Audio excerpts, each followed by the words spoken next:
Welcome back to Everyday Luxurious Living with your interior designer, Nikki Klugh. I know you're not going to forget to subscribe to our channel, right?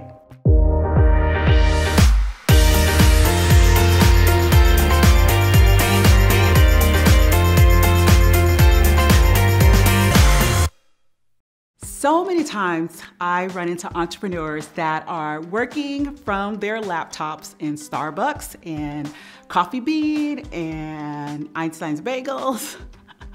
All of these places that you have to vie for a plug or wait out traffic to get there or to leave. And I'm like, hey guys, let's just invest in your money space. Your money space is your home office. It's the place where you can increase your profits because you're more productive. You're not wasting that time driving to the Starbucks looking for a place to sit. You've got your home office set up in a way that it serves you. It's organized, it's neat, it's inspiring, and it's designed to your senses. So let's check it out. There are 5 things that are essential in your money space, but really we consider so many more. I'll just share 5 today. First, it's placement. You want to think about how your desk is positioned. You want to be in the power space. Now, in this particular room, it was not ideal. I will admit to that because of the placement of the window and the placement of the kitchen that's adjacent to this room. It's not where I automatically would put the desk, but I'll show you some other spaces that do have the power position addressed properly. Point number 2 is to be organized. Oh my gosh, do you know that we spend 6 years of our lives looking for things? If you're disorganized, I know you're feeling the pain. So if that's you, let's spend some time to retrain, retool, and create a space that you want to keep neat.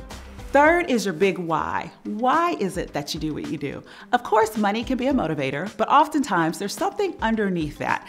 Once you peel back the layers of the onion, you'll understand the vow that you made when you were a child, the promise that you made to yourself. There is something that's internally motivating you to have the drive that you have. So identify your big why. The 4th thing that we do when we're creating a profit zone or our ideal money space is we consider the color palette. Are you a creative? Do you need to be focused? Like, what are the things that you do in a day and how can your office best support you? If you're creative, then you want big, bright pops of color.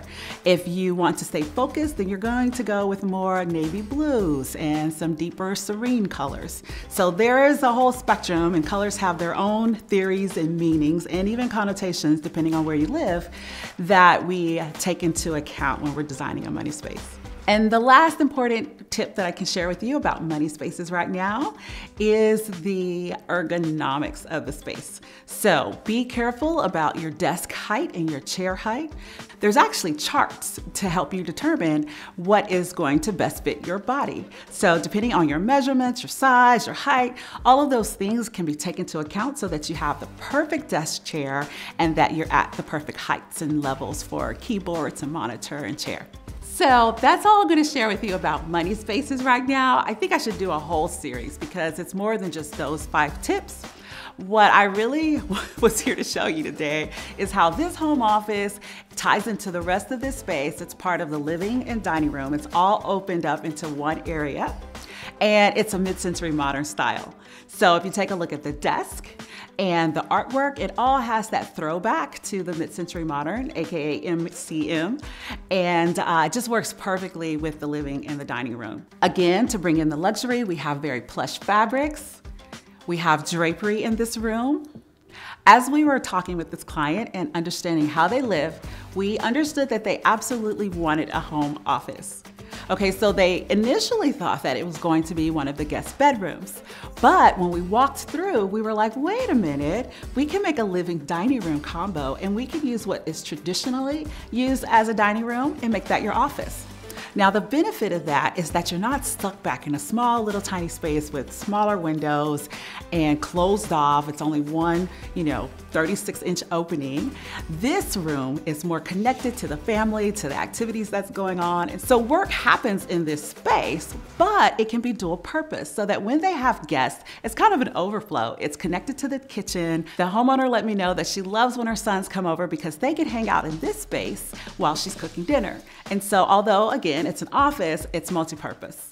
This is a good example of a money space, but it's not exactly what I always do, but I still wanted to share those money space tips with you. Does having a very productive space in your home interest you? Okay, I'd love to hear about it. Let me know what you do. How do you work at home? And on our next episode, we're going to check out the backyard because the indoor and outdoor living that happens here is really incredible.